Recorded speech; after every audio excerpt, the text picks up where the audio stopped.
So we game nerds, we like games with lots of rules and complication, and they have tons of tokens and meeples and dice and cards, and they take hours to play. I mean, we eat this stuff up, right?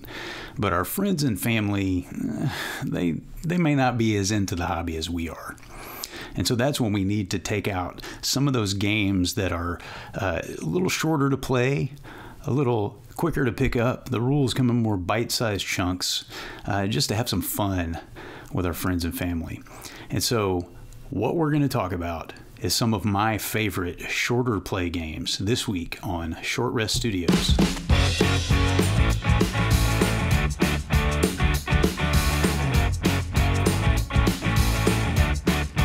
As you can see, I'm by myself today. Scott is traveling for work. He's in lovely New Jersey right now. So, hey, Scott, if you're watching, can't wait to see you again, buddy. He's off traveling, so it's up to me to put an episode together on my lonesome this week. And so I thought we could talk about some of those shorter games to play. In fact, my top 3 favorite shorter games, plus one bonus one. Now, these are games that they're not the classic mainstream, Monopoly life, because, well, first of all, Monopoly is not a short game to play. Has anyone, please raise your hand if you've ever finished a game of Monopoly? I honestly cannot say that I ever have. But sorry, those kind of games. We're not talking about the classic mainstream mass market games. We're going to kind of stay in the hobby realm, which is getting harder and harder these days because there's a lot of mainstream attention on some of these more hobby-fied games, right? So my top 3, and these are not necessarily in any particular order, except that my choices may be influenced by what my family likes as well. So I'm going to start with this one, Flux. And I don't know if you're familiar with this game. It's a card game, and basically it's pretty straightforward, except that there are cards that change the rules on you. So you have all these different kind of cards. You have a card that sets a goal. And somebody can play a new goal at any point in time during the game. The actual rules of the game can be changed by the cards, as in addition to the point of the game, right? There are different goals and you're working toward a goal, and then suddenly somebody goes, oh no, here's your goal right here. You got to collect these 2 things instead of the things you were trying to collect.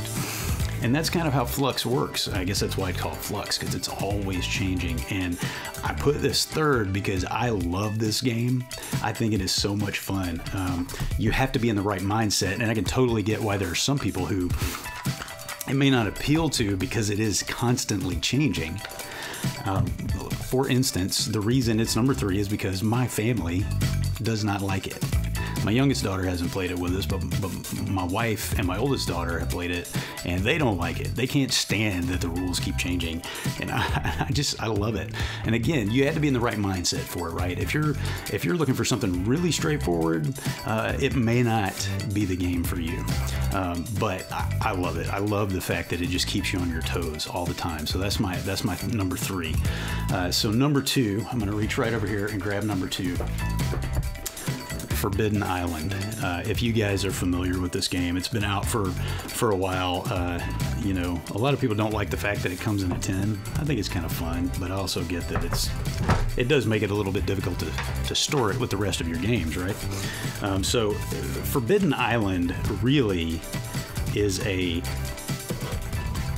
entry, a gateway, if you will, into the hobby arena, especially where it comes to the cooperative games.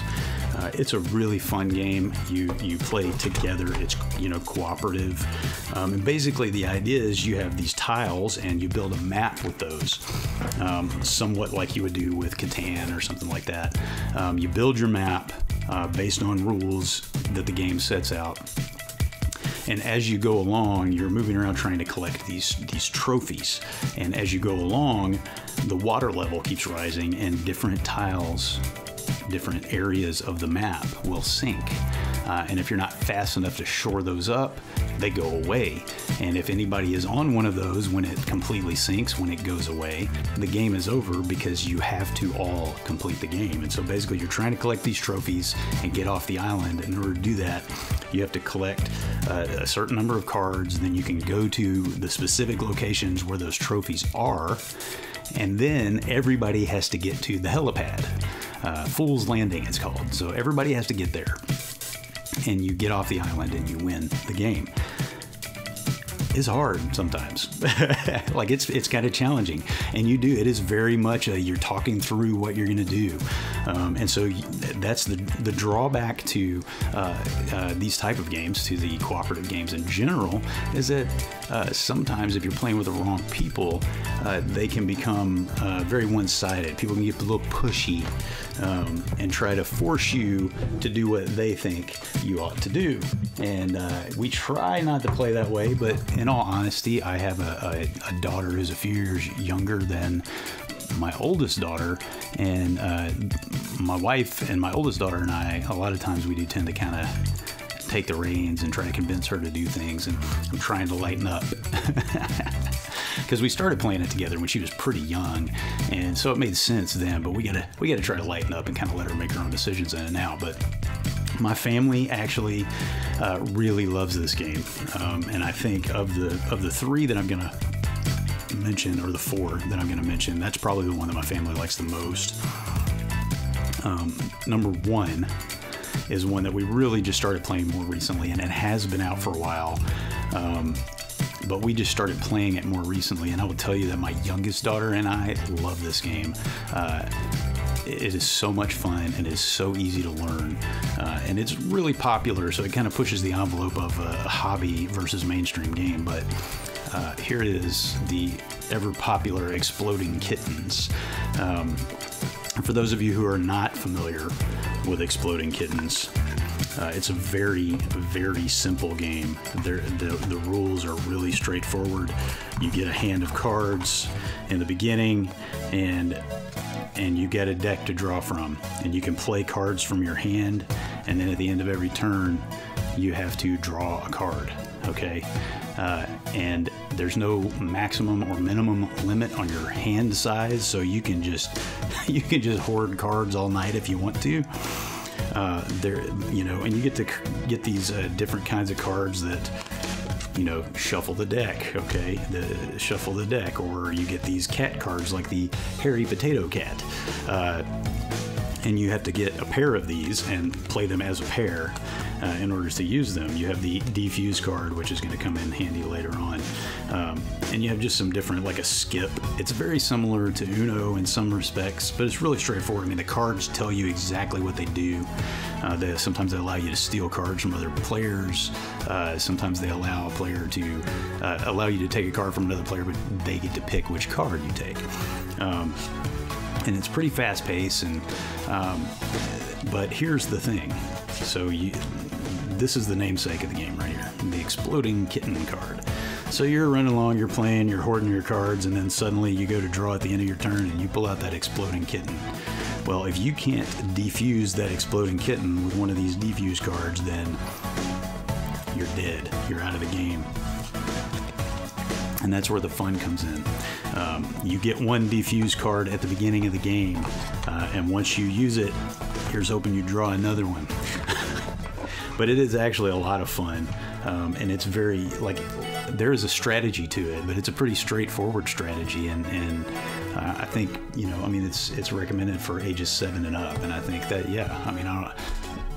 I think it's a great family game. It's a lot of fun. It's funny. I mean, the cards are really goofy, which of course the novelty of that wears off after the first couple of times you play, but there's still just such a fun factor to it, and it's got that whole element of stabbing each other in the back, which is enjoyable, right? I mean, I enjoy those kind of games. I know some people don't, but that actually leads me to the bonus number 4, which is a classic board game.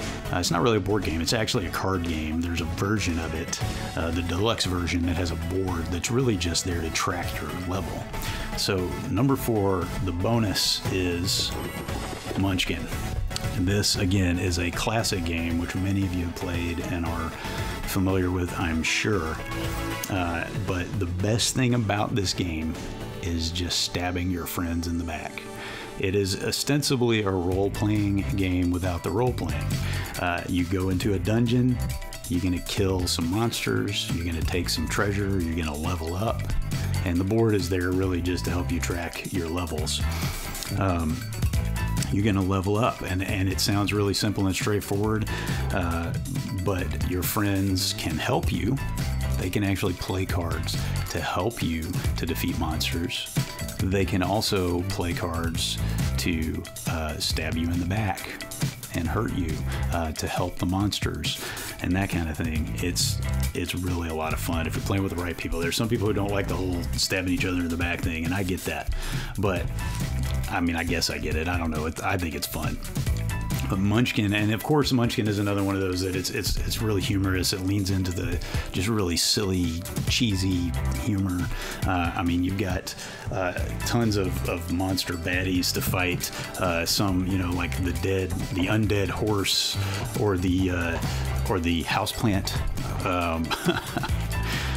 And you've got tons of items like the dagger of treachery, you know, and different things. And, you know, some of them would just really, the potion of halitosis here, the mace of sharpness, you know. There's a definite sense of humor to this game, and it's definitely making fun of the traditional role-playing game tropes, right?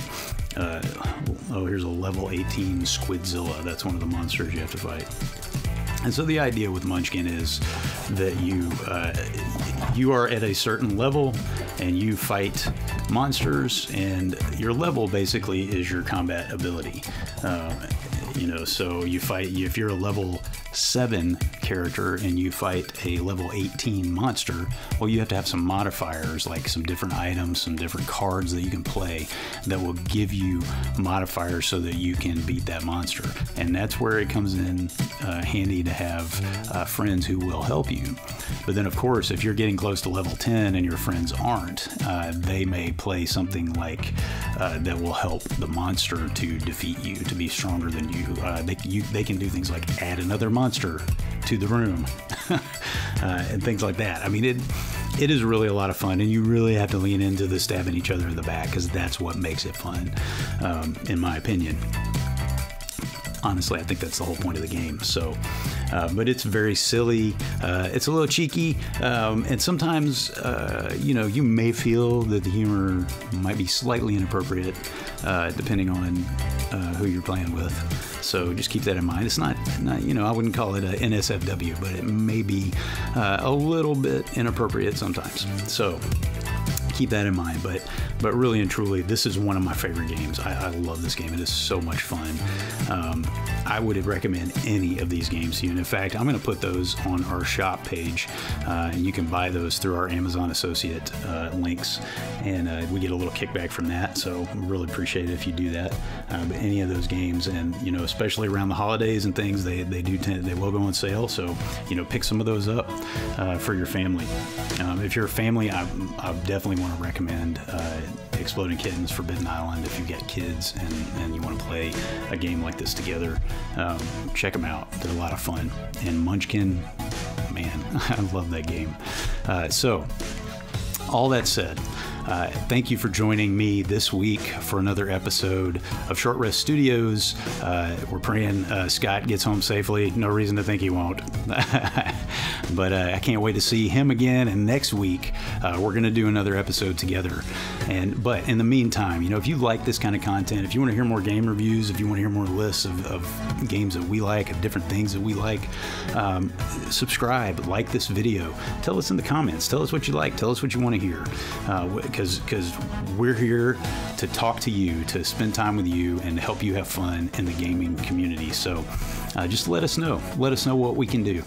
And next week, join us for another episode of Short Rest Studios.